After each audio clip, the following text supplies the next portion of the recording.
যে নিজের কাজে ব্যস্ত হয়ে যায়, কে তারে ভালোবাসলো, কে তারে ভালোবাসলো না, কে তারে ছাড়লো, কে তারে ছাড়লো না, কে তারে গুরুত্ব দিল, কে তারে গুরুত্ব দিল না। He doesn't care about it, use परवाह करने का कोई वक्त ही नहीं है।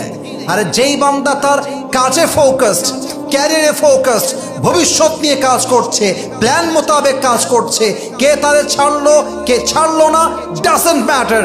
সে বিশ্বাস করে কথায়, যদি আমি আজকে আমার পজিশন চেঞ্জ করতে পারি, যদি আমি আমার ভাগ্যের চাকা পরিবর্তন করতে পারি, আজ যারা আমাকে অবহেলা করছে, ছেড়ে যাচ্ছে আমার হাত, আগামীতে এমন একটা সময় আসবে যারা আমাকে দেখার জন্য পাগল হয়ে যাবে। ঠিক কিনা বলেন? This should be your belief. This should be your belief. এটা আপনাকে মানতে হবে, বিশ্বাস করতে হবে যে আমি কাজে ফোকাসড হব। কে ছাড়লো, কে চলে গেছে, ভুলতে হবে, এসব ভাবারই টাইম নাই, জাস্ট কাজ।